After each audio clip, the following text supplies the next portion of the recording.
So here is my variation on one of the classic tricks in Magic known as Red Hot Mama, Chicago Opener, whatever you want to call it. Here's just my variant on it. Hopefully it's in definite focus there.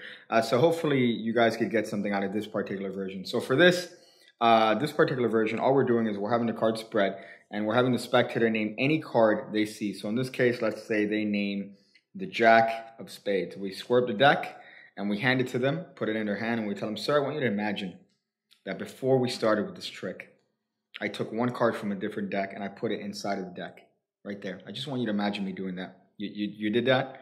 Okay, because that's exactly what I did.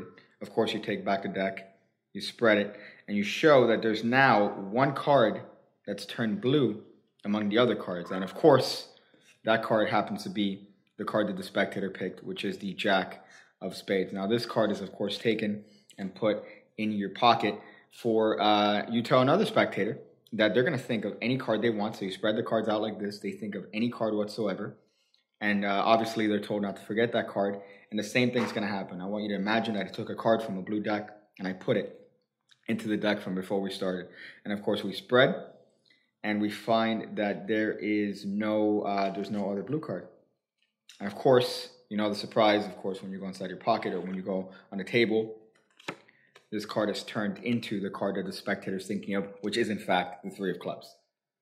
So for this version of the trick, we're going to need a couple different things. We're going to need a card from a different back design. In this case, it's the blue back Inspire cards. Next, we're going to need the card that matches that one, which in this case is going to be the Three of Clubs.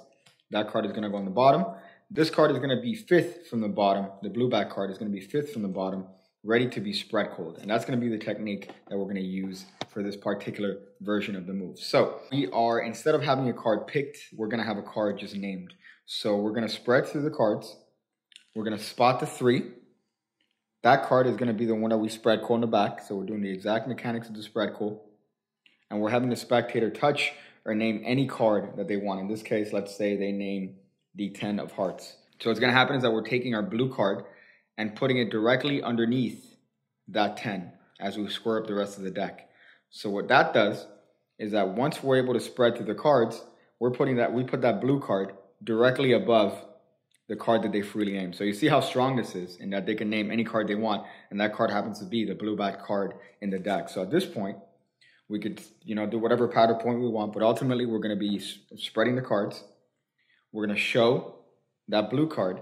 We're going to square it up and get a break below the second card from the top of the deck in preparation for a double lift. So we're going to show the fact that we were able to get or guess their card before we even started. In this case, it's going to be the 10 of hearts. Now here, what I recommend you do is that you put this on a table and you just dismiss it. So let this effect ring. This is a very strong effect. The spectator's named any card and that card happens to be the only blue back card in the deck. That is a powerful effect. Let it sit. Don't just jump into the next part of the trick. So now you're going to turn this card over. You're going to put it on a table. I put it in my pocket because I didn't have a table over here.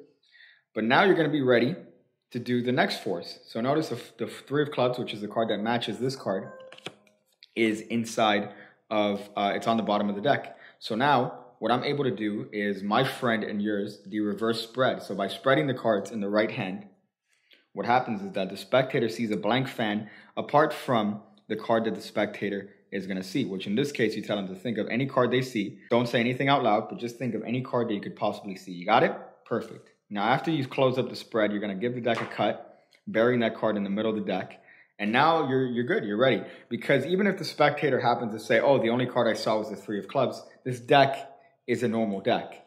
So it becomes a little bit of a conversational bit when the spectator tries to replicate the trick, even the one that's been instant stooged, and they tell the other spectator, oh, that's the only card that I could have seen. The rest of the deck wasn't there. It was blank. So it becomes a little bit of a point of contention. And then at that point, you could ham it up whatever you want, but then ultimately you're able to show the card that's turned blue is now the spectator's thought of card. So you have two thought of cards in this version of Red Hot Mama or Chicago Opener, and it's a definitely strong and powerful trick. I would definitely not use this as an opener because it's way too strong. So you guys make use of that however it is you want. And I hope you guys got something from that because that's pretty much one of my favorite ways of presenting this trick. I'm going to have a different variation on it, which kind of turns the whole thing upside down. But this is definitely one of my favorite ways to do it. And don't dismiss that blank fan just because you think it's not going to work. If you say the right things, if you tell the spectator, don't say anything out loud, that blank fan is definitely going to work each and every single time. So I hope you guys enjoyed that. Thank you guys for being hot patrons. And I'll see you guys in the next one.